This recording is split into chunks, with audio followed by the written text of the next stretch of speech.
자, 생산은 어떻게 이루어지는지 한번 보겠습니다.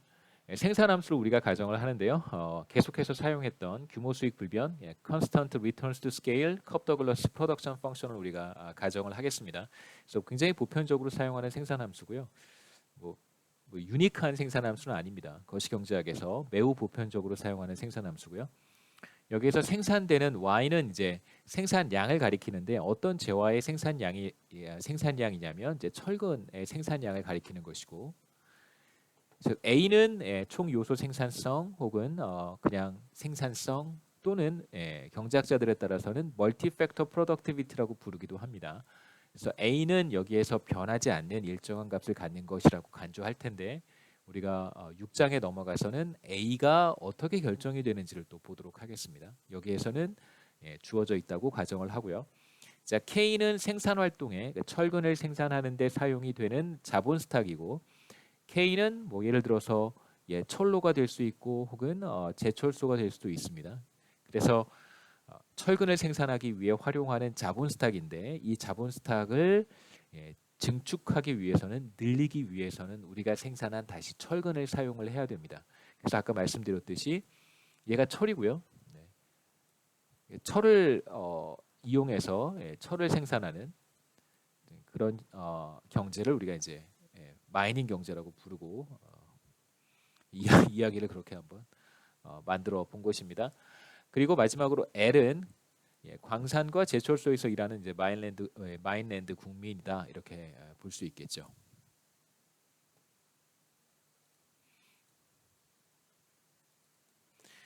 생산함수의 양변을 L로 나누어서 이제 1인당 변수로 표현해 보겠습니다. 그래서 생산함수고요. 생산함수의 양변을 L로 나누었습니다. 그래서 오른쪽 같은 경우에 보시면 제가 의도적으로 L의 3분의 1승과 L의 3분의 2승으로 구분을 했고요. 계산의 편의를 위해서 L의 3분의 1승 곱하기 L의 3분의 2승은 L과 똑같습니다. 그렇죠? 왜냐하면 곱셈의 경우에는 미수가 같을 때 승수끼리 이렇게 더하면 되기 때문입니다. 3분의 1 더하기 3분의 2승. 그래서 보시면 3분의 1승 이렇게 묶어주고요. 그 다음에 L의 3분의 2승은 분자와 분모에 똑같이 있으니까 이렇게 약분하겠습니다. 그러면 이제 좌변은 y 나누기 L.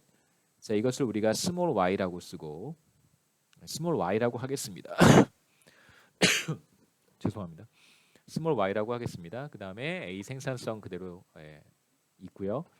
그 다음에 이제 K의 3분의 1승 나누기 L의 3분의 1승은 승수가 동일한 경우에는 우리가 이렇게도 쓸 수 있겠죠. 자, 이것은 K 나누기 L 전체의 3분의 1승이다 라고 할 수도 있습니다. 자, 그런 다음에 K 나누기 L, 이제 1인당 자본 스탁이잖아요. 1인당 자본 스탁을 우리가 앞에서와 같이, 전과 같이 스몰 k로 표현을 하면, 자, 스몰 y는 생산성 A 곱하기 1인당 자본 스탁의 3분의 1승이라고 쓸 수 있어요. 그래서 우리는 이러한 컵더글러스 생산함수를 직접 사용하지 않고 이제 앞으로 사용하게 될 생산함수는 1인당 자본 스탁과 1인당 아웃풋, 1인당 GDP 사이의 관계를 보여주는 이러한 생산함수를 사용을 하겠습니다.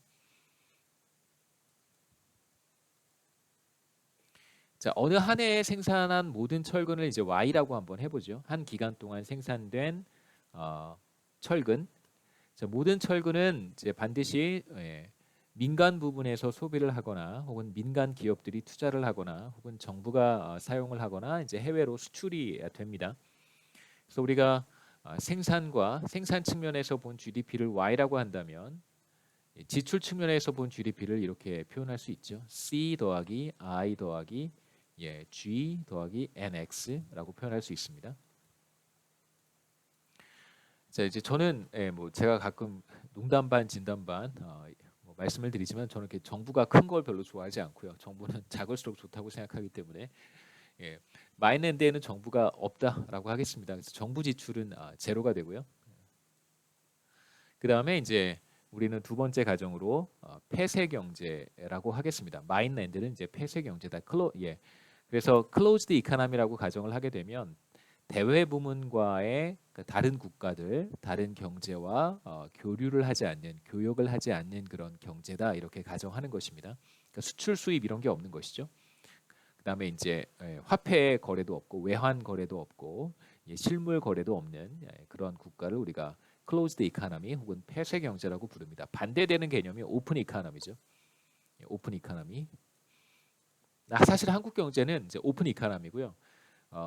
전 세계 경제와 비교했을 때 우리가 뭐 경제 규모가 비교적 큰 편입니다. 세계 한 11위, 12위 정도 되는 이제 GDP 규모를 가지고는 있지만 경제 전 세계 경제와 비교했을 때는 이제 한국 경제가 이렇게 라지 컨트리라고 보기는 어렵잖아요. 그래서 한국 경제를 오픈 이코노미이면서 비교적 국제 경제와 비교했을 때 세계 경제와 비교했을 때 그 규모가 크지는 않기 때문에 한국 경제를 보통 일컫는 표현이 스몰 오픈 이코노미라고 하는 이제 이름으로 부르기도 합니다. 뭐 대부분 다 스몰 오픈 이코노미겠죠. 뭐 US라든가 차이나 이런 국가를 제외를 한다면 혹은 EU EU라 뭐 차이나 US 이런 국가들을 제외한다면 뭐 대다수의 지구상에 있는 국가들은 스몰 오픈 이코노미라고 볼 수 있습니다.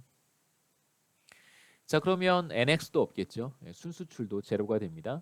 그래서 우리가 사용하게 될 생산 측면에서의 GDP가 지출 측면에서의 GDP와 같다라고 하는 표현을 이렇게도 쓸 수 있겠죠. 이제 Y와 위치를 바꿔 쓴 건데 사실은 이걸 이제 우리가 이렇게 해석할 수도 있습니다. 생산된 GDP Y가 소비가 되거나 이제 민간 부분에서 투자하거나 그게 결국은 이 둘이 같다는 것이잖아요. 우리가 1장, 2장에서 봤던 내용입니다. 근데 이것을 우리가 이렇게 해석할 수도 있어요. 미시경제학에서 보통 사용하는 개념이기도 한데 가계의 예산 제약이라고 우리가 생각을 해보면 이제 이게 한 국가 경제가 생산한 GDP인데 이걸 소득이라고 우리가 볼 수도 있겠죠. 소득 측면에서 본 GDP 똑같으니까요.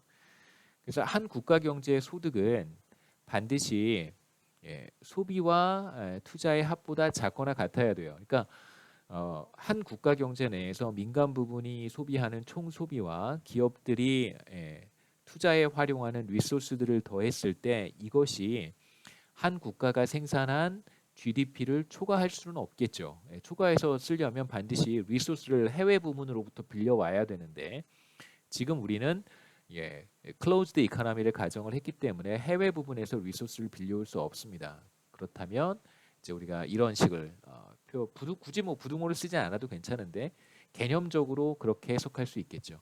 한 국가에서의 소비와 투자는 생산한 것 Y와 같아야 된다. 혹은 Y를 넘을 수 없다. 뭐 굳이 남길 필요는 없으니까요.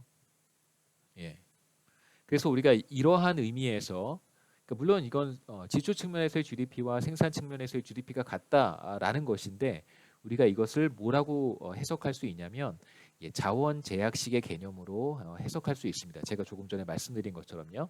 그래서 소비하거나 투자할 수 있는 철근은 반드시 생산된 철근보다 같거나 작아야 한다. 뭐 효용을 극대화하는 가게들, 그다음에 자신의 이윤을 극대화하는 기업들로 이루어진 마인랜드에서는 소비를 하고 투자를 하고 C 더하기 I가 Y보다 작을 이유는 없습니다. 어차피 남겨봐야 이제 사라지는 것들이기 때문에 반드시 Y와 같아지겠죠. 생산 측면에서의 GDP는 지출 측면에서의 GDP와 같다. 또는 이걸 우리가 자원 제약식, resource constraint라고 부르기도 합니다. 자, 이번에는 자원 제약식의 양변을 이제 우리가 똑같이 자꾸 안 사라지네요. 밑에 시커먼 게 잠시만요.